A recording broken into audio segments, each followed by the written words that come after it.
Boker Tov à tous.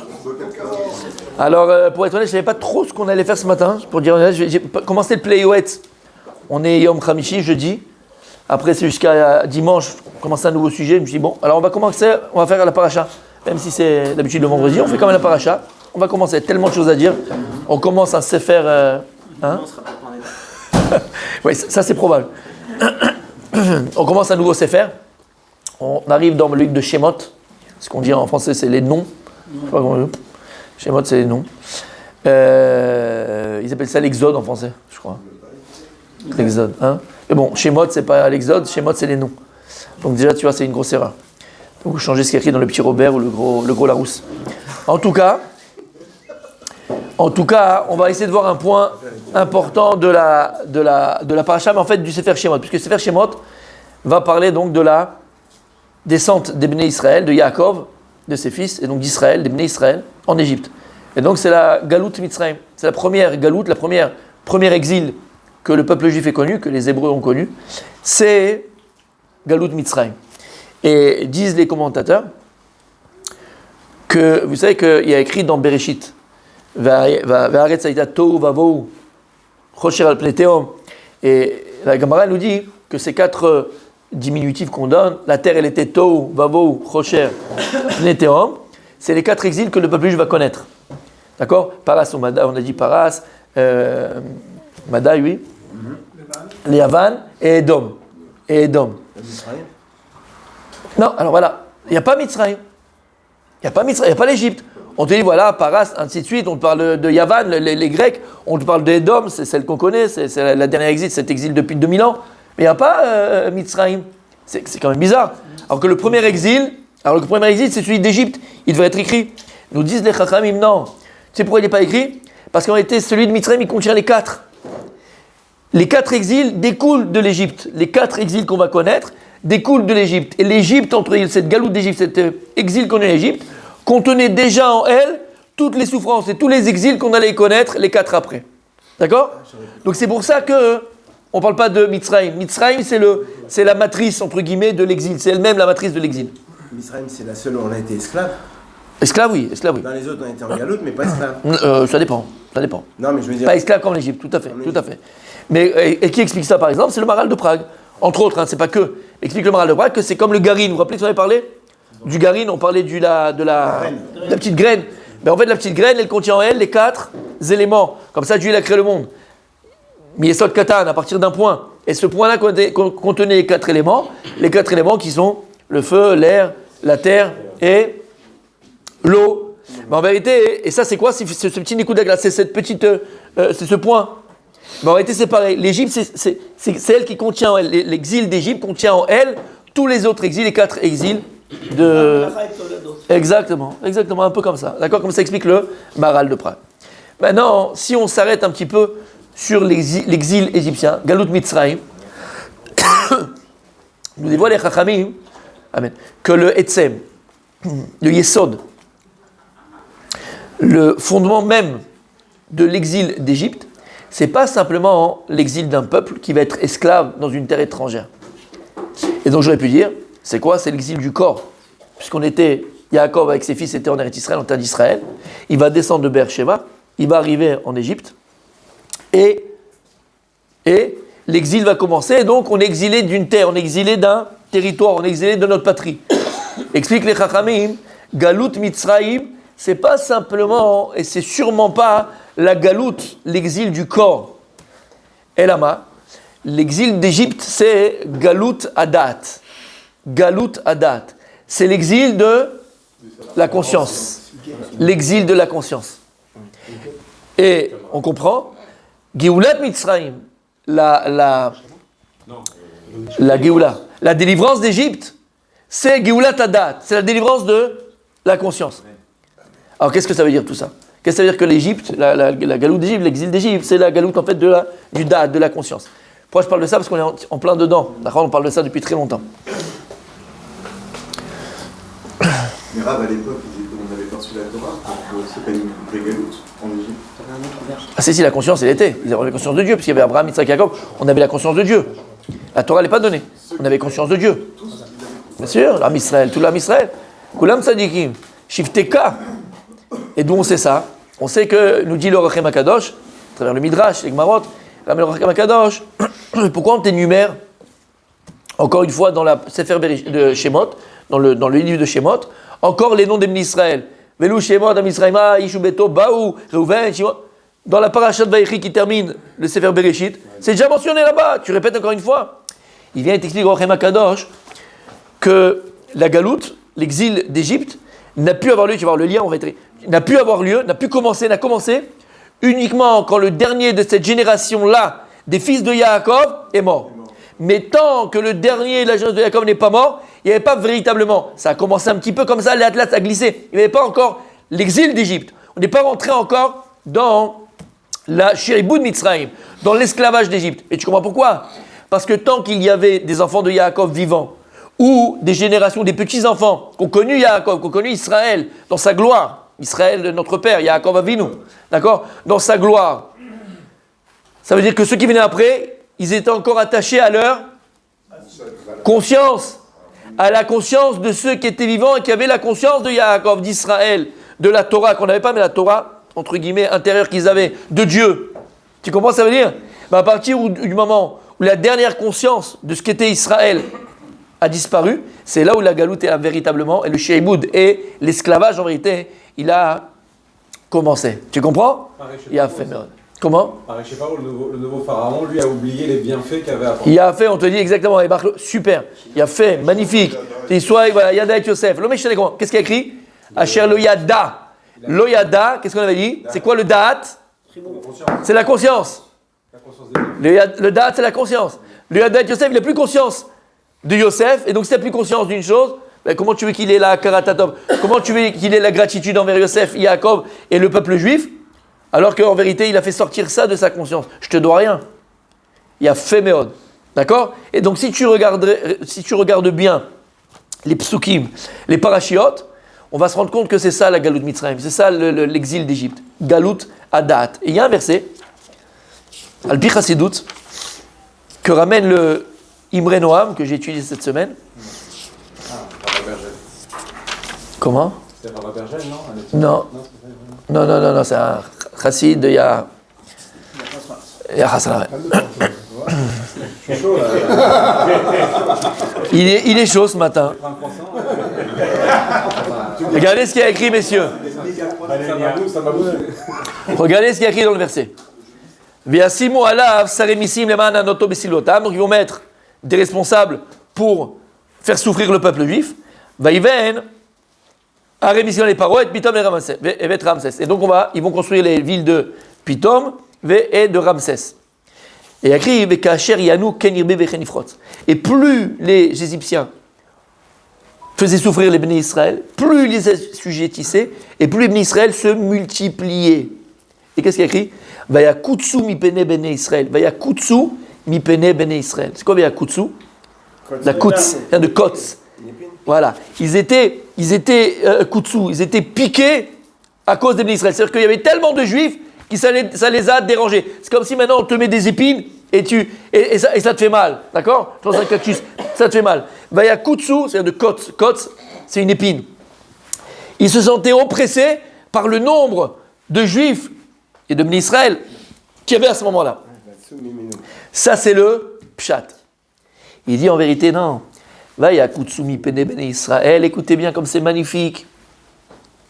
On a expliqué que la galoute d'Égypte, l'exil d'Égypte, c'est l'exil du da'at, de la conscience. Le da'at, dans le jargon de la Kabbalah, correspond à quoi? Dans le jargon de la Kabbalah, à quoi correspond le da'at? Je ne rentre pas dans la marloquette, est-ce que ça fait partie des sphirotes ou pas? Je ne rentre pas dans ça. À quoi ça correspond? Ouais, je sais que tu as endormi, mais je ne le ferai pas. Pas le temps ce matin. La tête, mochin, il a fait. Le da'at, ce qu'on appelle les mochin. C'est quoi les mochin dans les sphirotes, dans les 10 sphères? C'est quoi les mochin qu'on appelle le cerveau, la tête, dans les 10 sphirotes? Keter, Chokhmah et Bina. Ça, les mochin. Parce que la Chokhmah, le Keter, c'est la couronne qui est au-dessus de la tête. La Chokhmah, elle est à droite du cerveau, et la Bina, elle est à gauche. Masculin et féminin. Alors, c'est quoi le da'at? Le da'at, c'est le mariage de la Chokhmah et de la Bina. À partir du moment où tu arrives à marier ton intelligence et Bina, ta compréhension. L'intelligence va se marier avec la compréhension. Ça veut dire que tu vas agir en fonction de ce que tu sais, et donc tu deviens ce que tu sais. Ça, c'est le da'at. Le da'at, c'est le mariage de la chokhma et de la Bina. Maintenant, la chokhma et la Bina, tu l'as dit, Rabbi aussi, d'où elles viennent? De la tête. D'où elles viennent? Dans les sphirotes? Keter. Puisqu'avant, il y a Keter. Et de Keter va découler Chokhma. De Chokhma, Bina. Puis après, on a cet autre, le Méchané. On reste dans ça, d'accord? Mais en fait, tout vient de Keter. Tout vient de la couronne qui est au-dessus. On a expliqué que les 10 sphirotes, en vérité, tout ce que tu vois de créer dans le monde, de manière spirituelle, matérielle, comme on dit métaphysique ou matérielle, ont été créés par le nom de Dieu. Et le nom de Dieu qui est le tétragramme, le Shem HaMefourash, qui est Yud, Ke, Vav, Ke. Et donc, c'est-à-dire que les sphirotes elles-mêmes découlent du nom de Dieu qui est Yud, Ke, Vav, Ke. Les sphirotes elles-mêmes découlent du nom de Dieu. On a expliqué comment. Quand tu prends le Yud et tu écris dans un Sefer Torah, quand tu écris un Yud d'un Sefer Torah, pas un Yud d'aujourd'hui, un Yud d'un Sefer Torah, il y a le Kutso Shel Yud, on appelle ça en français, en hébreu, Kutso Shel Yud. L'épine du Yud. Chaque lettre, elle a une épine. D'accord? Kutso Shel Yud, il y a un petit épine dans le Yud en haut. L'épine du Yud, c'est quoi? Keter. C'est de là que découle Keter. Keter, c'est la couronne. Le Yud de lui-même, c'est Chokhma. On a expliqué pourquoi. Puisque un Yud, c'est quoi? C'est un point. Un point, c'est un cercle. Un cercle, c'est infini. Et c'est la Chokhma d'Hachem qui est infini. Après, on a le He du Shem Yud Ke. He, c'est quoi, on avait dit? C'est Bina. Après, on a Vav. Vav, c'est les 6 autres. Chesed, Gvura, Tiferet, Netzar, Hod, Yesod. Et après, on a le dernier He qui correspond à Malchut, la royauté. D'accord? Qu'est-ce qu'on vient de dire? C'est quoi le Kotz? C'est quoi le Kotz? Kotz, c'est le Keter. Exactement. C'est le Kotz du Yud. Et correspond à quoi? À Keter. Vayakutsu, il dit Vayakutsu mi pene bene Israël. Alpi Chassidut, Alpi Kabbalah. Quand il écrit Vayakutsu mi pene bene Israël, c'est que l'Égypte, Paro, quand il va combattre quoi? Le Da'at. Le combat entre Israël et Paro, c'est le combat du Da'at. Il veut frapper le Da'at d'Israël. Il veut taper la conscience d'Israël. Il va essayer de taper là le plus haut. De là où découle la Chokhma et la Bina. Que lorsque tu maries la Chokhma et la Bina, l'intelligence et la compréhension, tu as le quoi? Le Da'at. Tu as le savoir. Le Da'at. Vayakutsu mi bene Israël. En Remez ici, qu'est-ce qu'il y a écrit? Que Paro, l'Égypte, va essayer de taper le Kutso Shel Yud. Ils vont essayer d'arriver très très très très haut. C'est pour ça qu'on te dit que les Bnei Israël en Égypte, ils sont arrivés au 40e degré de Touma. Et en fait, 40e degré de quoi? On sait qu'il y a Chamishim Shari Bina. Il y a 50 degrés de compréhension. À l'inverse, quand tu quittes cette compréhension, lorsque cette compréhension de Dieu, elle te quitte, de la vie, du vrai, du bien, elle te quitte, c'est pas que tu peux arriver à 0, c'est que tu peux, chasvé shalom, arriver à moins 49. On n'arrivera jamais à moins 50 en vérité. On avait fait le cours sur ça, mais disons, d'accord? Tu arriveras toujours à moins, tu peux arriver à moins 49. Et c'est ce que les Bnei Israël est arrivé. Ça veut dire, écoutez bien, qu'est-ce que ça veut dire Galut Hadat? Qu'est-ce que ça veut dire que l'Égypte, c'était l'exil de la conscience? C'est quoi l'exil de la conscience? Comment? De la conscience juive, non? Il s'assimilait. Voilà, exactement. Mais tout ça, c'est les résultats. Mais en réalité, c'est quoi? C'est quoi la galouta? Galouta, galou de la conscience. Paro, Mechila. Paro, c'est aussi la chaîne de quoi? De Oref. Paro, c'est Oref. Orpa, Paro, c'est la même famille, c'est la même racine, c'est la même tarbila là-bas, les mêmes saletés, d'accord? Paro, Orpa, d'accord? Oref, c'est la nuque, derrière. Quand tu montres Am Keshe Oref. Le peuple juif, Dieu dit c'est un peuple à la nuque dure, raide. C'est le Oref, d'accord? Alors, cette notion, je vais la dire très très rapidement, pour que juste on puisse comprendre ce que je vais dire après, c'est une notion kabbalistique très très très très importante.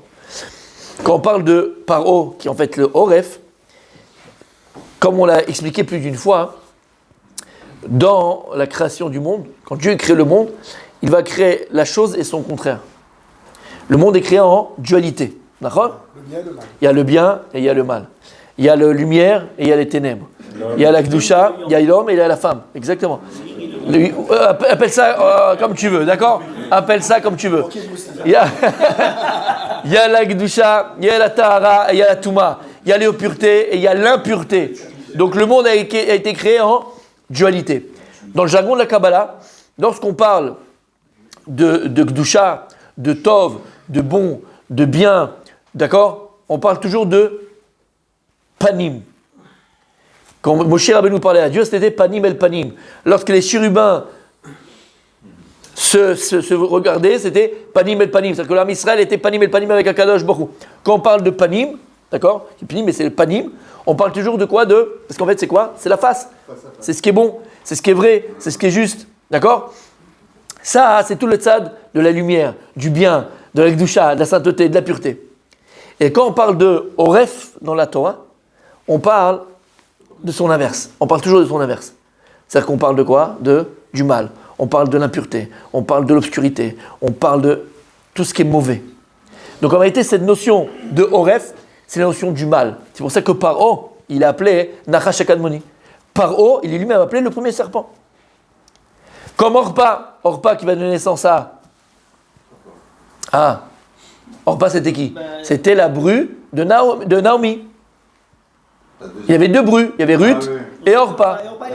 Et Orpa, elle a Natna Oref. Elle a donné le dos, elle a tourné le dos à sa belle-mère. Ruth, elle est partie avec elle. Où tu iras, j'irai. Où tu dormiras, je dormirai. Où tu mangeras, je mangerai. Parce qu'elle a perdu elles ont perdu leur mari. Elle dit, bon, ça y est, retournez dans votre maison. Ruth, elle a dit, je resterai avec toi. Où tu iras, j'irai. Où tu mangeras, je mangerai. Elle s'est convertie. Orpa, elle a au début, elle a dit, non, je reste. Elle a dit, non, va contre ma fille. Elle est retournée. La Voda de Giloulim. Orpa, elle a donné Oref. Elle a tourné le dos à sa belle-mère, à Naomi. Elle a tourné le dos à Naomi. Et sur ça, même Chachamim, ils ont appris. Pourquoi on l'appelle aussi Orpa? Parce qu'elle a l'habitude de donner le dos à tous les hommes. Tu as compris ce que je veux dire par là? D'accord? Et la Gemara, elle continue et dit que Orpa, le jour où elle a quitté... C'est dégueulasse. Venez le cours du mardi, vous allez comprendre. Et Orpa, la Gemara, elle dit que le jour où elle a quitté sa belle-mère, Orpa, d'accord, qu'elle donnait son Oref à tous les hommes, ce jour-là, il y a une centaine de types qui sont partis avec elle, ce même jour, et elle a fait la fiesta, et de ça est né Goliath. C'est la maman de Goliath. Et de là est né Goliath à Philistin, le Philistin. Goliath à Pélishti. Goliath. Papa, c'est qui? Il en a une centaine de papas. D'accord? Ils sont plusieurs. Bref, c'est pas le sujet. D'accord? Mais encore une fois, pourquoi j'insiste sur ça? Pour montrer que Oref, c'est toujours le mal, mais le mal absolu. C'est le mal absolu. C'est le Satan, c'est les Yetzirara, c'est Amalek. C'est Oref. Arafat, Oref. Non, mais Mehmet. Orpa, exactement. C'est la racine du mal. C'est bon jusque-là? Ok.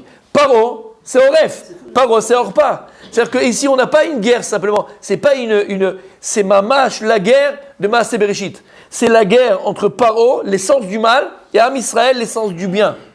Et Paro, dans son essence, c'est quoi? C'est Oref. C'est tourner le dos. À qui il tourne le dos? À Dieu. Alors, pour tourner le dos à Dieu, le seul moyen que tu as, le seul moyen que tu as, c'est toi-même te prendre pour Dieu. Et c'est pour ça que Paro, il nous dit le Midrash, il se prenait pour Dieu. Et pour ça, il disait, bon, il y a bien que je suis Dieu. Pourquoi je suis Dieu? Parce que j'ai pas besoin d'aller faire mes besoins. J'ai pas besoin de faire mes besoins. Je suis moi-même Dieu. Il faisait croire que c'était grâce à lui que le Nil débordait, alors qu'on sait que c'est quand Yaakov Avinu il est arrivé, tout de suite, l'épidémie s'est arrêtée, et le Nil a breuvé les terres d'Égypte. Lui dit, c'est par sa force à lui. Donc c'est ça, Paro. Paro, c'est quoi? C'est tourner le dos à Kadosh Baruch Hu. Alors pour tourner le dos à Kadosh Baruch Hu, encore une fois, il se prend pour Dieu. Mais pour se prendre pour Dieu, qu'est-ce qu'il faut, mon tzaddik? Il faut d'abord enlever la conscience de Dieu. Il faut enlever la conscience de Dieu. Parce que tant que tu as une conscience du Créateur, ta conscience du Créateur, quelle qu'elle soit, petite, grande, moyenne, mais tu as une petite conscience, même une petite conscience de Dieu, tu es sur la touche. Entre guillemets, tu es sur la touche. Mais à partir du moment où tu combats la conscience de Dieu, ça veut dire qu'il n'y a pas de Dieu créateur. Il n'y a pas de Dieu créateur. Et Ani Asitouni, il disait que c'est moi qui ai fait le Nil. Paro disait c'est moi qui ai fait le Nil. À partir du moment où tu enlèves la conscience de Dieu, alors là c'est la porte ouverte à n'importe quelle folie. C'est n'importe quelle folie. Le combat de Paro sur Israël, c'était quoi? C'était de leur faire disparaître la conscience de Dieu qu'ils avaient. Et pour ça, il va utiliser tous les moyens. Pourquoi? Tant que, on a dit, le dernier de la génération de Yaakov et des fils de Yaakov était vivant, il n'y avait pas encore, il n'arrivait pas. Il ne pouvait pas mettre son plan en exécution. Lama, parce que même si eux, ils se laissaient un petit peu endormir, ils étaient toujours attachés à une certaine conscience, celle des anciens. Donc, tant qu'il y a une petite conscience de Dieu, cette conscience, elle me permet de ne pas tomber complètement. Quand il va appeler les Mialedot, qu'est-ce qu'il va faire? Shema Achat Poua, Veshema Shenit Shifra. Shifra et Poua. Et ils nous disent des Chachamim, mais en fait, c'est qui Shifra et Poua? C'est Myriam et Yocheved, la maman de Moshe Rabbeinu et la sœur de Moshe Rabbeinu. Mais pourquoi tu les appelles Shifra et Poua? Ils ont un nom hébreu. Il veut entièrement les rebaptiser. Il ne doit plus y avoir de conscience, il n'y a pas de source. Il ne faut plus qu'il y ait de lien avec le avant, aucun lien avec le passé. Regardez Imar Shemam Bezicham. Regardez, voilà. Regarde Imar Shemam Bezicham, la même race, la même sale race, je dirais. Les Romains, lorsqu'ils ont détruit le temple, ils ont eu un but. Pas simplement d'exiler le peuple juif de sa terre. On ne veut plus laisser de traces de juifs sur la terre d'Israël. Et tout ce qu'on vit aujourd'hui, le tménik, là, tout le faux semblant qu'on est en train de vivre des nations. D'accord? Qu'on ait des exilés ou des immigrés qui venaient de Pologne et de Maroc et du Tunis et d'Allemagne. On est venu dans une terre qui appartenait à un peuple avant nous, à des gens avant nous. Mais tout ça, qui c'est qui l'a créé? C'est les Romains! C'est Titus! Parce que lorsqu'il va détruire le temple, où pendant 1000 ans on avait notre royaume, le royaume d'Israël, d'accord? 1000 ans, les 2 temples. Ça ne lui suffit pas d'exiler le peuple juif. Je vais enlever toute trace, toute conscience juive en terre d'Israël. Alors il va rebaptiser la terre d'Israël. Comment on va appeler ça? Philistine. Et ils vont faire exprès. Ça, c'est le peuple avec lequel on s'est le plus battu. Les Philistins. Le peuple avec lequel on s'est le plus battu. Ils vont donner la terre, le nom de la terre Palestine, Philistin. Ils vont même essayer de changer le nom de Jérusalem. D'accord? Le terre de... Comment ça s'appelle? Jérusalem. Capatalina là. D'accord, je ne sais plus. Ils vont même essayer. Ça, ils n'ont pas réussi. Parce que ça, dans les consciences humaines, universelles, tu ne peux pas changer Jérusalem. Si tu changes Jérusalem, qui est le berceau du monde, tu changes le monde. Le monde n'existe plus. Donc, ils ont pu changer le nom de la terre d'Israël et pas de Jérusalem. Et de génération en génération, c'est resté Jérusalem. Mais regarde jusqu'à où ça allait. Lama, c'est le même paro. C'est autant d'avoir, c'est la même chose. Enlever toute conscience juive, non seulement des juifs, mais aussi de l'humanité. Et donc il va essayer de changer les noms. Shifra et Poua. Mais l'armée Israël, ils ont gardé leur nom. Ils ont gardé leur habit. Ils ont gardé leur langue. Et ils n'ont pas été avec des Égyptiennes ou avec des Égyptiens. C'est-à-dire que ces 4 choses-là, par le mérite de cela, ils ont été sauvés et ils ont été délivrés. Ça veut dire quoi en vérité? Tu as une autre vue de cela. C'est-à-dire qu'en vérité, c'est quoi le mérite qu'ils ont eu? C'est qu'en fait, voilà, c'est qu'en fait, par le fait qu'ils ont gardé leur langue, leur habit, leur façon de s'habiller, leur nom, et ne pas se mélanger avec les Égyptiens ou les Égyptiennes, ils ont gardé... Pourquoi ils sont descendus au 49e niveau d'impureté s'ils ont gardé ça? Je vais être violente, ça dit que je vais être violent, mais avec toi j'aime être violent. Écoute-moi bien. C'est un cours que j'ai fait il y a peut-être 1 an, 2 ans, mais je redis juste très rapidement. Vous avez entendu ce qu'il a dit? Il a dit, Rabbi Dan, très bonne question. Alors si c'est ça, ils ont gardé leur habit, leur nom, leur langue, ils ne se sont pas mélangés. Car on y a de Touma. Et écoute bien. On avait posé cette question, d'accord? J'ai posé cette question, il y a fait Meod. Et il dit, mais c'est pas possible. Comment c'est possible? S'ils ont ça, c'était les tzadikim a priori. Écoute bien ce que je vais te dire. J'ai une parenthèse, mais après, juste on terminera, Bezrat Hashem. La Torah, elle vient témoigner d'une chose et d'un moussar askel. C'est un moussar askel. Ça veut dire qu'on vient de témoigner qu'à cette époque-là, les Béné Israël, ils avaient l'habit, donc ils avaient le look, ils avaient le frac, ils avaient le froc, d'accord? Ils avaient les tzitzis, ils avaient la barbe, ils avaient le machin, en tout cas, ils avaient le look extérieur. Ils avaient la langue, ils parlaient encore la langue de leur ancien. Non, bon, ils sont en hébreu. Et ils n'ont pas changé leur nom. Reb Yoïsi, Reb Dan, Reb Michael, Reb Aaron. Écoute bien. Et ils se parlaient même contre eux. Aval Habibi. Malgré l'aspect extérieur. ils étaient capables de vivre comme un non-juif. Ils vivaient comme un non-juif. Ils vivaient comme un non-juif. Ils étaient capables de mettre un tampon cachère sur du taref. T'entends ce que je te dis maintenant? C'est que de l'apparence. Il y a une chanson, rappelez-moi, qui est le chanteur ou la chanteuse de « Toi non plus, tu n'as pas changé ». Mon Julio. Toi non plus, tu n'as pas changé. Rien n'a changé, mon tzaddik. Rien n'a changé, mon tzaddik. Aujourd'hui, malheureusement, combien de tampons cachers on met sur du taref? Combien de tampons cachers on met sur du taref? Vous avez compris de ce que je parle? Je ne parle pas de ce qu'on mange forcément. Je parle de choses qui sont complètement taref. Et tu vas voir avec ta belle barbe, ton beau frac, d'accord? Et c'est naturel, tout est normal. Non, j'ai pas envie. D'accord. J'ai pas envie de donner des exemples parce que voilà, c'est la fête, j'ai envie de rester dans la fête ce soir, j'ai pas envie de... D'accord? Voilà, tu vois. J'ai pas envie de... Mais Habibi, quand tu fais... après je me grille pas parce que je l'ai jamais fait, mais ça me donne envie. J'ai envie de le faire. Je lui dis franchement, j'ai envie de le faire, mais je l'ai pas encore fait. Mais ça me donne envie. Mais je le dis quand même. Mais après je me grille après, c'est relou. Non, mais je le dis quand même. D'accord? Mais quand tu fais la croisière s'amuse, cachère, avec un raf sur place, avec les machins sur place, avec les trucs sur place. Tu fais le truc et juste après, tu es dans la piscine avec tes 3 minettes, tu es en train de faire le machin. Ravi, je fais, qu'est-ce que tu fous là, quoi? Qu'est-ce qu'on fait? On donne un tampon sur du taref. Je sais, c'est compliqué. Je sais. Mais...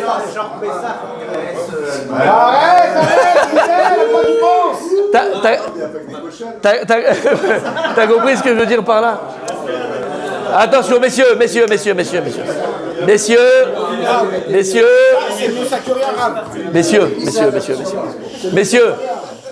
Alors on va arriver tout de suite dans quoi? C'est monsieur que rien. Je ne veux pas rentrer dans ça, mais on parle tachles. D'accord? Maintenant que quelqu'un il le fasse, je ne juge pas et je vous dis, j'ai grave envie de le faire. D'accord? Je vous le dis, j'ai grave envie d'allumer ma femme en croisière. Je vous le dis, voilà, j'ai grave envie de faire plaisir. Je sais qu'elle kifferait. Voilà. Mais tu vois, d'aller. Alors attention, tu vas me dire, mais quelle différence? La différence, je vais te dire la différence. Non. Écoute bien ce que je vais te dire. Écoutez. Le problème, parce qu'elle m'a dit, ouais, mais quand tu vas à Natania en été, et tu vas au resto, tu vas à la plage, bon, pas à la plage mixte, tu vas à la plage séparée, tu passes, tu fais tout ça. Je suis d'accord. Mais là, disons, tu es dans la rue, tu vas. Non, là, tu vas aller payer dans un endroit où tu sais que c'est comme ça. Toi, maintenant, je ne parle pas maintenant de quelqu'un qui est light dans sa religion, qui est machin, il connaît pas. Je te parle maintenant, toi avec ta barbe, je parle avec ta barbe, je parle plus maintenant. Toi avec ta barbe, avec ton machin, alors qu'on sait tous, messieurs, c'est un endroit, Mechila, c'est un endroit qui est fermé. Le soir, tu as les cabarets. Le soir, tu as les jeux du casino. Le soir, non, Mechila, Matin, c'est cham. Que du kiff. Bien sûr. Matin, c'est cham. Juste, je me dis, Wele, est-ce que c'est ta place? Non, c'est pour ramener tu comprends gens, pour leur parler là-dessus. Ouais. Qui c'est qui ramène qui? Tout ça pour dire quoi, mon tzaddik? C'est-à-dire qu'ils avaient le look. Mais le look. Il faut lancer une croisière. Mais à l'intérieur, c'était pourri. Ça se volait. Comment il a dit, Moshe Rabbeinu, messieurs? Mechila. Qu'est-ce qu'il a dit, Moshe Rabbeinu? Quand il a tué l'Égyptien, parce qu'ils se disputaient, il y avait deux qui se disputaient, machin, ils s'est dit, ok, c'était Datan Vaviram. Ils lui ont dit, qu'est-ce que tu vas, toi, nous séparer, machin? Tu veux nous tuer comme tu as tué l'Égyptien? Il a dit, waouh, la chose est déçue. Il a dit, il y a une délation, c'est-à-dire qu'il y a une délation dans le peuple juif. C'était des délateurs. T'as une synagogue pendant des années, il t'appelle la police. Vous faites trop de bruit, vous faites machin, et le type, il a une barbe jusqu'au parterre. Je vous ai dit, moi j'avais une synagogue à Baïdegan, avant que j'ai la synagogue où je l'avais, j'avais un autre endroit. On m'a mis de la caca sur mes sièges de la synagogue. De la caca. Parce que ça dérangeait après, à 2 ans, Keilou, mais bon, c'est parce qu'il y avait un problème, je rentre pas dans les détails, ils ont mis de la caca sur les sièges. Et j'avais mis une caméra, parce que ma police m'a dit, mets une caméra, parce qu'il nous cassait tout. J'ai vu qui c'est. Il peut témoigner, il y avait Yosef Raïm avec moi, il était petit à l'époque. Et il y avait le propriétaire de l'endroit où je louais. J'ai pleuré. J'ai pleuré quand j'ai vu qui c'était. Et le type a dit, vas-y, c'est bon, on a un truc, va à la police. Je fais, non, je peux pas. Si je fais ça, il a plus de vie, le mec. C'est fini, il est terminé, il est fini. Il n'y a pas 20 ans, le gars. Il n'avait pas 20 ans. Il faut rien. Encore aujourd'hui, il faut rien. Mon père est... De quoi? Non, mais d'accord. Ok, mais je te dis, j'ai vu qui c'était. Tu comprends ce que ça veut dire? Il y avait le look, il y avait tout le blablabla autour, mais en vérité, Habibi, ils étaient pourris à l'intérieur. On termine, messieurs. Juste pour terminer, parce qu'il est tard. Donc, si on a compris ce principe, Galout Mitzraïm, c'est la galoute de la conscience. C'est l'exil de la conscience. Et il dit à Kadosh Baruch Hu, El Gal Tietrem Acharit Kereshim. Je vous délivrerai à la fin, comme je vous ai délivré au début. C'est-à-dire que notre galoute à nous, c'est la même galoute. Galoute à date. Galoute à date. C'est quoi la Géoula? C'est quoi la délivrance? La délivrance, c'est lorsque Dieu se dévoilera de manière claire à toute l'humanité. Tu as compris ce que ça veut dire? Quand Dieu se dévoilera à l'humanité, c'est ça la Géoula. Et le problème, c'est qu'on est tous inconscients. On est conscient à mi-temps. Il y a des gens qui travaillent à mi-temps, nous on est conscient à mi-temps. Quand tu es à la synagogue, tu es conscient à moitié déjà, parce que tu n'es pas là, forcément là, mais tu es un peu là. D'accord? Quand tu étudies, tu as une petite conscience, machin. Tu sors à la plage, là il n'y a plus conscience de Dieu, c'est fini, là je vais où je veux, je regarde ce que je veux, je mets les mains où je veux, il n'y a plus de conscience. Dans le sable, je parlais du sable. Je fais des châteaux, je fais d'accord, ok. Je pars, tu n'as plus de conscience. Après, tu as la bar mitzvah du petit, pendant un mois j'ai une conscience, parce que la bar mitzvah du petit, je vais pas faire un truc à la synagogue, il faut juste machin. Là, il a mis les tefilines, le soir c'est la soirée, il n'y a plus conscience, il n'y a plus conscience. C'est bon, Brésil, exactement, Brésil, magnifique, d'accord. Et donc nous on a quoi? Conscience la sirougine. On a conscience et pas conscience. À la case. Donc ce soir il n'y a pas de danseuse. Petite surprise pour ton anniversaire, mon sadique. Et que pour toi. Il y a une salle VIP que pour toi, tu vas voir. Tu vas voir. Ouais. Il s'appelle José, tu vas voir, tu vas kiffer. Chacun son truc. Ah, je le connais, mon jeu aussi. C'est ton rêve. Il a fait des implants lui aussi. Ah là. S'il vous plaît, calmez-vous, d'accord? Mais on a compris, messieurs, on a compris. D'accord? Le problème, et la plus grande, messieurs, la plus grande galoute, et le plus grand exil, et le plus grand malheur, la plus grande tristesse qu'on peut avoir, en vérité, c'est ça la tristesse. C'est ça le malheur. C'est le manque de conscience de Dieu. Et le plus grand bonheur, c'est ce qu'il dit David Amelech, Shiviti Hashem Ligitamid. Lorsque tu as toujours conscience d'Hachem. Alors c'est compliqué, c'est difficile, mais c'est uniquement lorsqu'on aura Behemet la conscience d'Akadosh Baruch Hu, uniquement à ce moment-là, où on pourra nous-mêmes hâter et amener la délivrance Be'ezrat Hashem finale.